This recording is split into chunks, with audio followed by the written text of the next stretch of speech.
जय हिंद दोस्तों। आशा करता हूँ आप सब लोग बहुत अच्छे होंगे, तैयारी बहुत अच्छी चल रही होगी। और जो भी लोग यूपी की एसआई की तैयारी कर रहे हैं, तो मैंने देखा है कि कई लोगों का कॉमन एक डाउट होता है कि जो लोग ओ लेवल का डिप्लोमा किए होते हैं और जिन लोगों ने कोई डिप्लोमा या डिग्री या कुछ भी किया होता है, उसके समकक्ष क्या क्या मान होगा। तो ये वीडियो उसके रिलेटेड ही है। तो वीडियो में आगे बढ़ने से पहले मैं आप सभी लोगों को एक इम्पॉर्टेंट इन्फॉर्मेशन देना चाहता हूं कि आप अगर किसी भी गवर्नमेंट एग्ज़ाम की तैयारी कर रहे हैं, ASI, SI, railway, group T, PAT, किसी भी गवर्नमेंट एग्ज़ाम की तैयारी कर रहे हैं, तो टेक्स्ट बुक ने एक सेल निकाली है जो कि 28 मई से स्टार्ट होने वाली है और ये 12 AM से 1 AM के बीच में रहेगी। यहाँ पर हर मिनट इनका प्राइस इंक्रीज़ होने वाला है, तो आप सभी लोग देरी मत करिए, नीचे दी हुई लिंक से जाकर रजिस्टर कीजिए और हमारा कूपन कोड ऐसे ऐसा यूज़ करना मत भूलिएगा ताकि आपको एक्स्ट्रा बेनिफिट मिल जाए। यहाँ पर आपको 8000 प्लस एग्ज़ाम्स के लिए मॉक देने को मिल जाते हैं। इनका इंटरफेस इतना लाजवाब है कि आपको वहाँ पर कोई भी लैग देखने को नहीं मिलता है और मल्टी लैंग्वेजेस में मॉक देने को मिल जाता है। आप अपनी रीजनल लैंग्वेजेस में मॉक दे सकते हैं और आपकी यहाँ पर रैंक किस सब्जेक्ट में आप वीक हैं, कहाँ पे आप अच्छा कर रहे हैं, ये सब दिख जाता है। तो आप उस हिसाब से अपनी तैयारी को फाइनल टचअप दे सकते हैं और अपनी सफलता को सुनिश्चित कर सकते हैं। तो चलिए चलते हैं अपने वीडियो पर।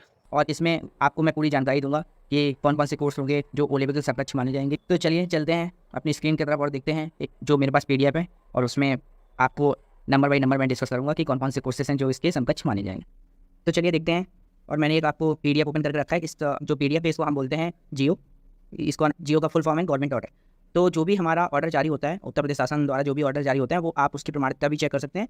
और ये प्रमाणिकता आप जो एक वेबसाइट है शासनादेश.up.gov.in, उस वेबसाइट पर जाकर आप ये संख्या डालेंगे तो आपको उसका प्रमाणिकता भी आप वेरीफाई कर सकते हैं कि ये वहाँ अवेलेबल है या नहीं है। तो जो भी हमारे जियो जारी होते हैं, जो भी ऑर्डर जारी होते हैं, वो वहाँ पर आपको मिल जाएंगे। देखिए ये जारी किया गया उत्तर प्रदेश शासन द्वारा। और अब चलिए नीचे बढ़ते हैं, देखते हैं कि इसमें क्या लिखा हुआ है।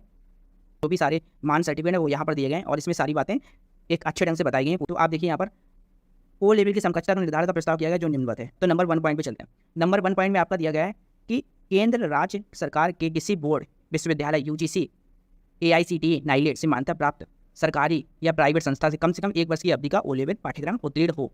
कहने का मतलब है कि आपने किसी सरकारी से या निजी संस्था से ओ लेवल का अगर सर्टिफिकेट प्राप्त किया है, जो इंस्टीट्यूट है आपका मान्यता प्राप्त होना चाहिए, जो गवर्नमेंट द्वारा स्थापित संस्थाएं हैं जैसे UGC है, विश्वविद्यालय है, बोर्ड है, AICTE है, इन सबसे नाइलेट से मान्यता प्राप्त होना चाहिए, जिस संस्था से आपने वो सर्टिफिकेट लिया हुआ है ओ लेवल का। ओके, और कम से कम 1 वर्ष की अवधि का होना चाहिए। राइट, तो नंबर 1 पॉइंट क्लियर होगा आपको। नंबर 2 पॉइंट पे चलते हैं। नंबर 2 पॉइंट में बोला गया है कि केंद्र राज्य सरकार की किसी बोर्ड, विश्वविद्यालय, UGC, AICTE, नाइलेट से मान्यता प्राप्त सरकारी निजी संस्था से 10+2 के उपरांत कंप्यूटर में कम से कम 1 वर्ष की अवधि का निम्नलिखित पाठ्यक्रम उत्तीर्ण हो। तो 10+2 आपने कर लिया, उसके बाद किसी संस्था से या किसी भी इंस्टीट्यूट से, सरकारी या प्राइवेट हो, जिस इंस्टीट्यूट से आपने कोई निम्नवत जो डिप्लोमा दिए हुए हैं या निम्नवत जो कोर्सेज दिए हुए हैं, अगर वो आपने 1 वर्ष की अवधि का जो कोर्स है प्राप्त किया हुआ है और उस इंस्टीट्यूट को मान्यता प्राप्त है, तो वो सब कुछ मान होगा, वो सारे ओ लेवल के समकक्ष होंगे। और जो पाठ्यक्रम है वो नीचे दिखाए गए हैं, मतलब आप देख सकते हैं नीचे सारे पाठ्यक्रम दिखाए गए। आप देखिए नंबर 1 पे लिखा हुआ है DOAP, diploma in office automation and publishing. और number 2 DOMA, diploma in office management application. Number 3 ADC, advance diploma in computer. ADCA, advance diploma in computer application. Number 5 पे आ जाइए ADCH, advance diploma in computer hardware. Number 6 ADCP, advance diploma in computer programming. Number 7 DCA, diploma in computer application. Number 8 DCFA, diploma in computerised financial accounting. Number 9 DCS, diploma in computer skill. 10 DCTT, diploma in computer teacher training. और number 11 में है diploma in programming. Number 12 पे है DISA, diploma in information system audit. Number 13 में DISM, diploma in software management. Number 14 DIT DST। Number 16 DTP। Number 17 MDCA। Number 18 MDCISM। Number 19 MDIT। Number 20 MOMSP। Number 21 CINSN। Number 22 ADCST। Number 23 ADHN। Number 24 ADI। Number 25 ADP, automated data processing course. Number 26 ADSC, advance diploma in software engineering. Number 27 AITT, all India trade test. और number 28 PGDC WD, post graduate diploma in computer web designing. तो ये सारे courses थे जो आपने 10+2 किया हुआ है। उसके उपरांत ये सारे कोर्सेज का अगर 1 साल का, ये सारे कोर्सेज की अवधि 1 साल की थी और आपने कोई मान्यता प्राप्त इंस्टीट्यूट से किया हुआ है जिसको गवर्नमेंट द्वारा मान्यता प्राप्त थी, या जो भी इंस्टीट्यूट है वो AICTE, नाइलेट, UGC और गवर्नमेंट द्वारा स्थापित विश्वविद्यालय, इनसे अगर मान्यता प्राप्त और 1 साल का कोर्स था, तो ये सारे कोर्सेज आपके मान्य होंगे। और उसके आगे भी बहुत सारी चीज़ें दी हुई है, हम आगे बढ़ते हैं। आप आगे बढ़िए। आगे नंबर 3 पॉइंट है। नंबर 3 पॉइंट में ये बताया गया कि केंद्र राज्य सरकार के किसी बोर्ड, विद्यालय, UGC, AICTE, नाइलेट से मान्यता प्राप्त सरकारी निजी संस्था से 10+2 या स्नातक के उपरांत की जाने वाली कम से कम 1 वर्ष की अवधि का PGDCA DCA पाठ्यक्रम उत्तीर्ण हो।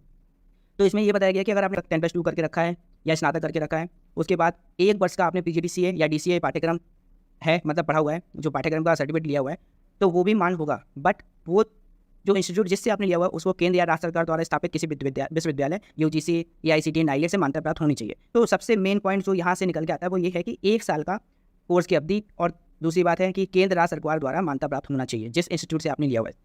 नीचे चलते हैं, नंबर 4 पे चलते हैं। नंबर 4 में दिया हुआ है कि यूपी डेस्को से उत्तीर्ण 1 वर्ष का DIT diploma in information technology पाठ्यक्रम उत्तीर्ण हो। तो यूपी डेस्को से अगर आपने 1 वर्ष का डिप्लोमा इन IT में किया हुआ है तो आपका वो भी मान होगा। नंबर 5 में है कि स्नातक स्तर पर एक विषय के रूप में कम से कम 1 वर्ष कंप्यूटर साइंस या कंप्यूटर एप्लीकेशन रहा हो। सपोज आपने स्नातक किया हुआ है, जैसे कि आपने कोई BSc किया हुआ है, तो अगर उसमें 1 वर्ष कंप्यूटर साइंस या कंप्यूटर एप्लीकेशन सब्जेक्ट रहा हुआ है तो आपका वो भी मान होगा इसमें। तो नंबर 5 पॉइंट में दिया हुआ है कि अगर आपका 1 वर्ष का कंप्यूटर का कोई कोर्स है, जो भी आपने डिग्री लिया हुआ है, जो भी डिप्लोमा लिया, उसमें अगर 1 वर्ष का कंप्यूटर का कोई भी मीन्स सब्जेक्ट है अवेलेबल है उसमें, तो आपका ये मान होगा। नंबर 6 पॉइंट पे आ जाइए। नंबर 6 पॉइंट पे बोला है कि BSc IT MCA BTech A level B level C level के computer course, BCA MSc cyber law and security, BSc में कंप्यूटर साइंस कंप्यूटर एप्लीकेशन 1 विषय के रूप में कम से कम किसी 1 वर्ष में। सपोज दैट आपने कोई कोर्स किया हुआ है और उसमें 3 साल में किसी 1 वर्ष में कंप्यूटर रहा है आपका, कि कंप्यूटर साइंस या कंप्यूटर एप्लीकेशन रहा है, तो वो भी आपका मान होगा। कोई भी कोर्स हो, जैसे कोर्सेज दिखाए गए हैं नंबर 6 पॉइंट में, BSc IT MCA BTech A level B level C level के कंप्यूटर कोर्स, BCA MSc जो भी कोर्सेज में दिखाए गए हैं, अगर उसमें 1 वर्ष आपका कंप्यूटर रहा है तो वो सारे आपके मान होंगे। 1 वर्ष आपका कंप्यूटर रहना चाहिए। ओके, नंबर 7 पॉइंट पे चलते हैं।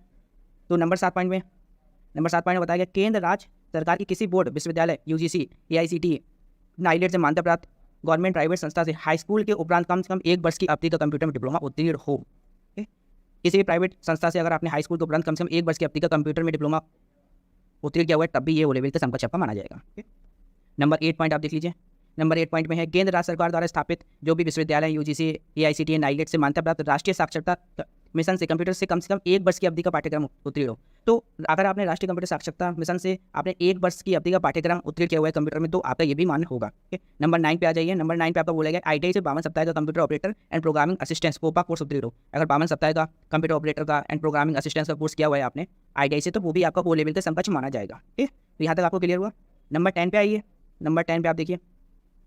नंबर 10 पे आपको बोला गया है कि केंद्र राज्य सरकार के किसी बोर्ड विश्वविद्यालय UGC AICTE नाइलेट से मान्यता प्राप्त सरकारी निजी संस्था से 3 वर्ष diploma in computer engineering IT electronics engineering उत्तीर्ण हो। तो मतलब कहने का मतलब है कि अगर आपने कोई डिप्लोमा लिया है जिसको केंद्र या राज्य सरकार द्वारा मान्यता प्राप्त है, वो डिप्लोमा का यहाँ नाम दिया है diploma in computer engineering IT electronics engineering, तो वो भी मान होगा आपका। अगर O लेवल के समकक्ष ये माना जाएगा अगर आपने ये डिप्लोमा लिए हुए। तो ये कुछ पॉइंट थे जो 10 पॉइंट मैंने आपको बताया, और इसके हिसाब से ही आपके जब DB होगा तो इसके हिसाब से ही आपके O लेवल के समकक्ष कोर्सेज को माना जाएगा।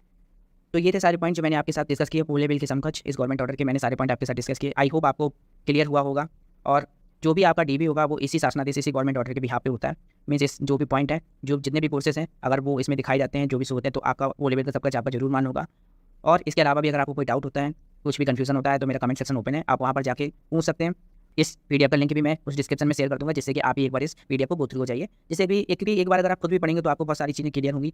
आई होप आपको वीडियो पसंद आया होगा। अगर आपकी कोई क्वेरी है, कोई क्वेश्चन है, तो आप कमेंट सेक्शन में पिंग कीजिए। कमेंट सेक्शन आपके लिए ओपन है, कोई भी डाउट हो आप पिंग कीजिए, मैं आपके सवालों का जवाब दूँगा। और इसके अलावा भी अगर आपको कोई भी जानकारी चाहिए किसी और चीज़ से रिलेटेड, तो आप वहाँ पर पिंग कर दीजिए, मैं आपके सवालों का जरूर जवाब दूँगा। और अपनी पढ़ाई जारी रखिए और पढ़ाई करते रहिए, क्योंकि बहुत ही सारे एग्जाम आपके लगे हुए हैं, और मैं आशा करता हूँ आप इस बार जरूर सक्सेस होंगे और जरूर अपनी सफलता को अचीव करेंगे। Thank you for watching. Thanks. जय हिंद।